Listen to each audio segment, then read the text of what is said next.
This is the XS Noize Music Podcast.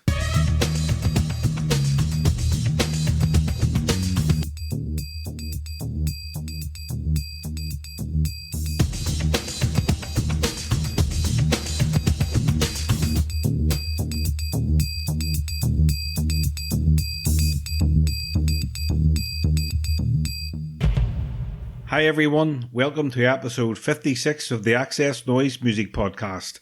I'm Mark Miller and thanks for listening. In this episode, Daniel Lynch talks to American singer-songwriter Dave Hause about his fifth studio album, Blood Harmony.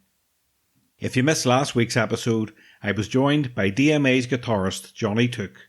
We talked about their latest EP and UK and Ireland tour. So check it out. And if you like the podcast, it would be amazing if you can subscribe and share with your friends. If you want up-to-date music news, album reviews and interviews, then check out our main website at xsnoize.com. You can also follow us on Twitter, Facebook and Instagram. Search for the tag at XS Noize Music.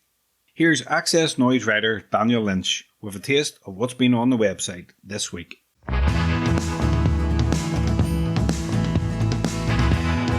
Katie Melua has announced plans for an acoustic reworking of 2020's album number 8. It comes out in November and was inspired by acoustic versions of the songs she shared online during lockdown. The first single, Remind Me to Forget, is on the website now. In the reviews section, Michael Barron gives the Charlatans' new album, A Head Full of Ideas, a 9 out of 10 score. The release covers the band's 13 albums over the past 3 decades and includes a selection of live tracks. Finally, the Northern Ireland Music Prize will return to the Ulster Hall in November with performances from Ash and Ryan McMullen, as well as shortlisted acts including Amy Montgomery, Danny Larkin and New Pagans. The show will be hosted by Riggsy and Gemma Bradley, and a limited number of tickets are available for sale. Full details and the shortlists are at xsnoize.com. Daniel Lynch catches up with American singer-songwriter Dave Hause to talk about his fifth studio album, Blood Harmony. Daniel begins by asking Dave about writing the new album. So sit back, relax, and enjoy the XS Noize Music Podcast with Dave Hause. I'll look back on the beginning of 2021 as just joyful, really wonderful. Tim and I were working together each day, and then turning in song demos at the end of each week. We called it Pencils Down Friday. That, your pencil has to go down and you have to turn your work in. And it kept us really dedicated and honest and creatively compelled. It was wonderful. And I think we'll try to take that idea forward. I think it's tough when you're a working musician who has a fan base and can live off of your work, but you don't have a hit. We don't have a hit, and hits oftentimes allow you to carve out time because they're playing Mr. Brightside every 5 minutes, and you can sort of rest and make an album and be with your family. But we don't have Mr. Brightside. But in that sense, you sort of have to make a concerted effort to carve out time for writing, and not have it be an afterthought. And that was an interesting thing with the pandemic, where we were forced to take time, and our professional endeavors were paused, and to some degree have been ever since. We've done some stuff, but haven't had our full touring capacity back up. So yeah, it was wonderful. And I think moving forward, we'll try to carve out really specific time where we have no other distractions. Other than our families and stuff, but where we're just writing and not traveling, not touring, not promoting. It's quite a tight turnaround. You would think of an album maybe has taken 18 months or longer than that. Has the fact that you're releasing it yourself allowed you to take that control and do what you want to do and move at your own pace? Yeah, I don't like being told what we can and can't do. I think that watching the music industry change over the last 10 or 15 years and being sort of a peripheral fan of hip hop and watching how hip hop artists do things. And, you know, my thing is always, my relationship with labels is always, okay, I appreciate that you're interested and I appreciate that you're helping us get this project out. But unless you're giving us way more money than we're worth, you can't tell me what to do. You know, like, and whether that's, hey, we want to release it on this day. Well, no, we have a release from, you know, whoever it might be. They're also releasing that day. And I get it. I think those logistics are key. A label, if they're focused on a big artist, they're not able to put time aside for you. But it just became clearer and clearer that for us, this is a family business. And my manager, I've never had a manager that I trust this much and have as much invested in creatively. And I mean, he's a big fan of Bruce Springsteen, like a super fan of Bruce Springsteen. So he understands Bruce's relationship with John Landau and that whole dynamic. And so I think he's modeling his management style on that model. And that's the model that I've studied and been a fan of for most of my life. So it's been wonderful. So all of that kind of came together and we realized with the help of Sony's arm called Soundly, which is like the label services thing, we could do this. And it would kind of give us honest work, my brother and I, every day. And we would reap the rewards. It would allow us to continue to be independent musicians, and we could make our own schedule with regard to releases and tours and stuff like that. It just felt like a comprehensive way to control our own destiny. And, you know, with children and wives and, you know, schedules, like I don't want to have to do things I don't want to do. I mean, within reason, you know, I'm happy to do whatever I got to do.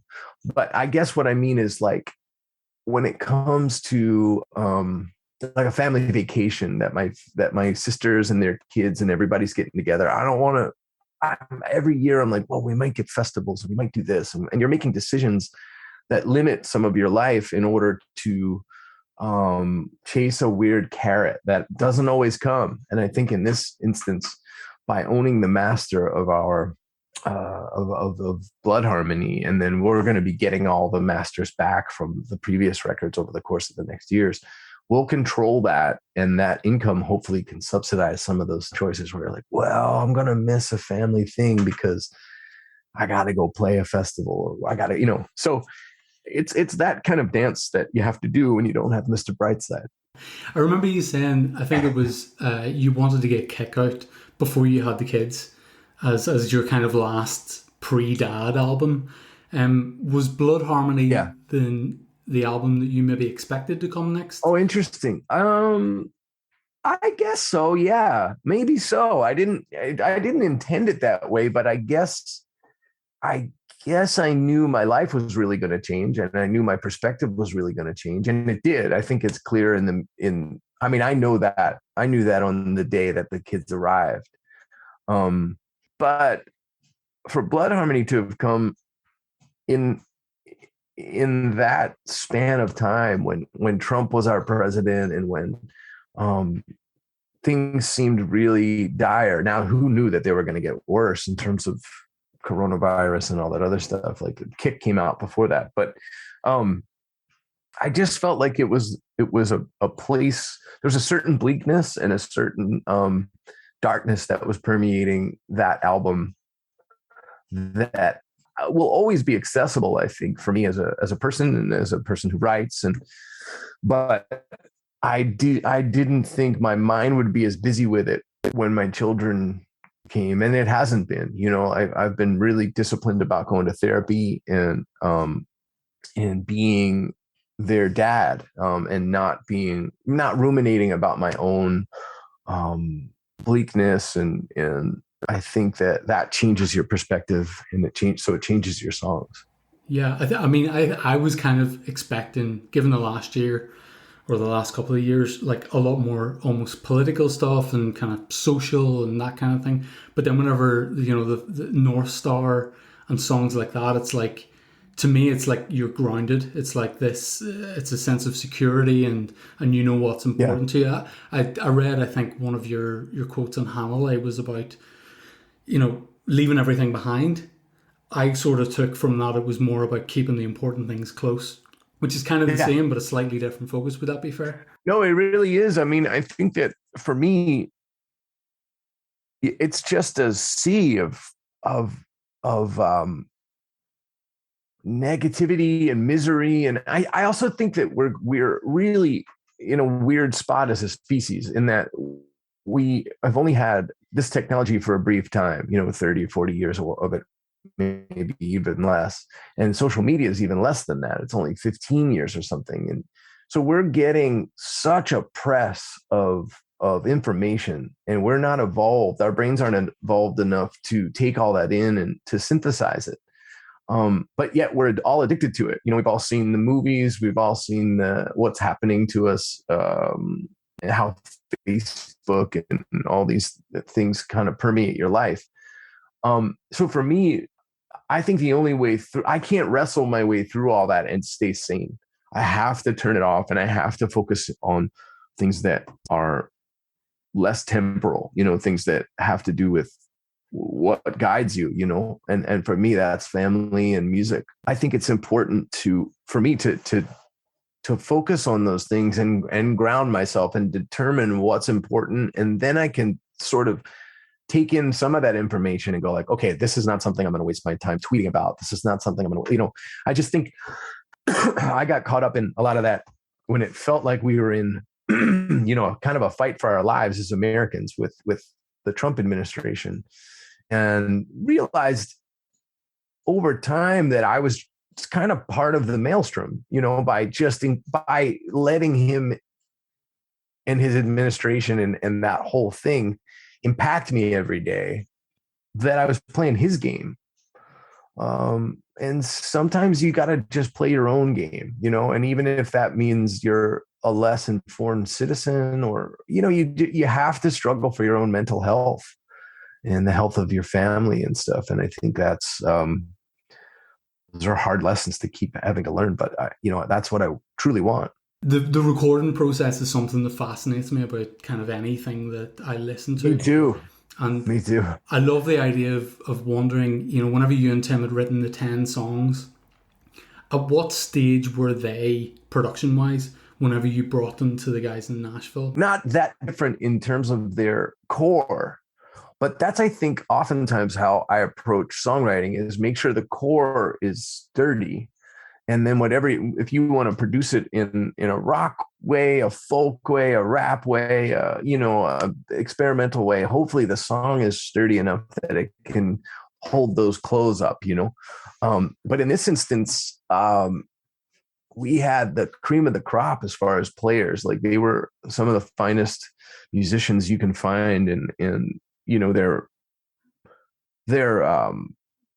work walks in the room before they do. We knew Gary Talent was coming, and we knew Tom Bukovac was going to play guitar, and their credits are incredible. So it could have been daunting, but I talked to a few friends previous to it, and I asked them, I said, hey, like, this is what's going to happen. I know you have some experience with this. I talked to a friend of mine who worked at a major studio in Los Angeles, and so he's worked with everybody on the planet, but he's a really lovely, grounded guy. And I was like, what do I need to know? And he gave me great advice. He was like, look, they're your songs, and there's a reason why everyone is willing to play on this, and they want to serve the song and do a good job. And yes, of course, they've played with Bruce Springsteen and Brandy Carlisle and everybody, it's incredible. Yes. But let's get that out of the way before you walk in there with confidence, and also with no ego, and be open to the process of what they can bring. And that was great advice. And it was very kind of natural. there was a few initial moments, and I sort of was just honest with the various people. Like when I got a chance to, there was a first break or whatever, and I was standing there with Chris Powell, the drummer who plays with Brandy Carlisle. I was like, so listen, man, let me just get this out of the way. and he was really gracious. He was like, look, man, we made that record that you love so much, just like we were making this one. We all walked in, we didn't really know each other, and the magic kind of happened. And he was like, so, he was like, I'm just as much in awe of her as you are. And I just get to play drums with her every night. And I was like, okay, cool. Like he was very gracious. And Gary Talent had a certain, just disarming charm. He was funny about Bruce Springsteen. He talked about him like he was an old buddy, and the challenges that it takes to keep a band like that together. Really open about, and that made it easy to kind of. There were points where we were talking about touring, and I was like, this guy does not know how we tour, but he does. He did that before they broke. He toured the way we did, or maybe even with less. So. I mean, we're all musicians, and everybody in there gets the amount of work they get partially because of their personality as well as their prowess at playing. So it was really special. It makes me smile to even think about it. It was so magical. And I'm still in touch with most of those guys, at least a little bit, after having only worked together for a couple of days. We're like, hey, what's up? It just forges this wonderful bond. And you mentioned there about the core of the songs being strong. Do you think it's that allows you and Tim to go out as a two-piece? Not all acts or artists can go out and strip the songs back to the extent that you do. Yeah, I think so. I mean, I guess for me, this is kind of where the two worlds don't fully mesh. I think that coming from punk rock, so much of what's compelling about that is the energy, the display, the banner, the excitement of a loud band, people running around primally dancing. The speed and the volume of what they're doing is sometimes what gets you through portions of songs that are just okay. You can be just an okay songwriter and be a really popular punk band.